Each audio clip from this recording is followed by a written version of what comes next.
Hi மக்களே, வணக்கம். இன்றைக்கி ஆடி அமாவாசை. நம்ம என்ன பார்க்க போகிறோன்னா, அந்த ஆடி அமாவாசையில் எல்லோரும் எப்படி தர்ப்பணம் கொடுக்குறாங்கன்னு தான் பார்க்க போகிறோம். கும்பகோணத்தில் மகாமக குளத்துக்குள்ள பக்கத்தில் இந்த தர்ப்பணம் எல்லோரும் கொடுக்குறாங்க. மக்கள் கூட்டம் பயங்கரமாக இருக்குது. எல்லாருமே இந்த குளத்தில் வந்து தர்ப்பணம் கொடுக்கலான்னு வந்திருக்காங்க. ஒவ்வொரு பேட்சாக ஐயர் உட்காந்து தர்ப்பணம் கொடுக்குறாரு. ஒரு பேட்சில் 4-5 பேர் திருப்பி அவங்கள முடிச்சுட்டு திருப்பி அடுத்த பேட்சில் அது மாதிரி நிறைய ஐயர் லைனாக உட்காந்து தர்ப்பணம் கொடுத்துட்ருக்காங்க. நாங்களும் இங்கே தர்ப்பணம் கொடுக்கலான்னு தான் வந்திருக்கோம்.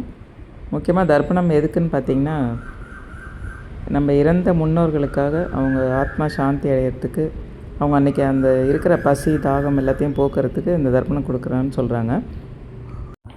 தர்ப்பணம் கொடுக்கறதுக்கு சில பொருட்கள்லாம் வாங்க வேண்டியது இருக்குது.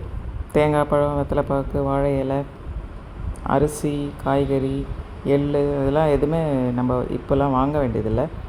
எல்லாமே இங்கேயே ஒரு செட்டாக பை போட்டு விற்றுடுறாங்க. அதனால் நமக்கு எந்த கஷ்டமும் இல்லை. எல்லாத்தையும் அங்கேயே வந்து வாங்கிட்டு அப்படியே தர்ப்பணம் கொடுத்துட்டு நம்ம கிளம்பிடலாம். ரொம்ப ஈஸியாக இருக்குது. இப்போது அன்றைக்கி நல்ல வெயிலுங்க. ஆனால் யாரும் அதை கூட பொருட்படுத்தலை. எல்லாம் உட்காந்து தங்களோட கடமையை எல்லாம் செஞ்சிட்ருக்காங்க. வெயிலை பார்த்திங்கன்னா ரொம்ப சுள்ள நடிக்குது.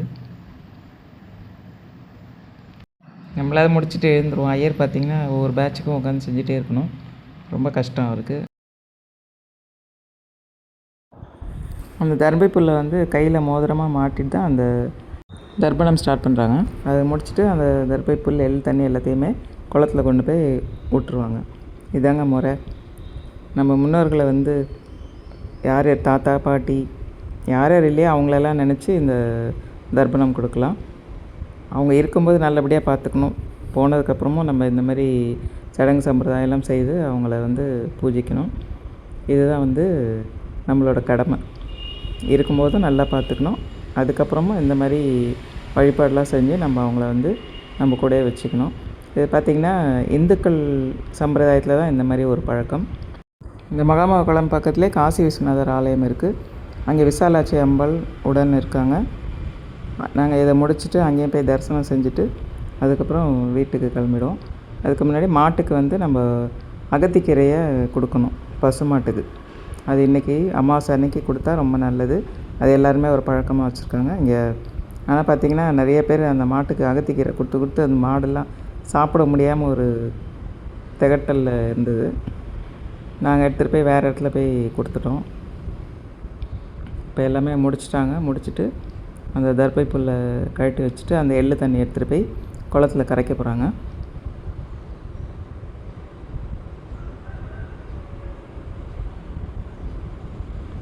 அவ்வளோதாங்க. நாங்கள் எழுந்தோடனே அடுத்தவங்க வந்து உட்காந்துருவாங்க. எங்கள் ஹஸ்பண்ட் தான் இங்கே தர்ப்பணம் கொடுத்துட்ருந்தார். தேங்க்யூ மக்களே. வீடியோ பிடிச்சிருந்தா சப்ஸ்கிரைப் பண்ணுங்கள். நெக்ஸ்ட் வீடியோவில் பார்க்கலாம். பாய்.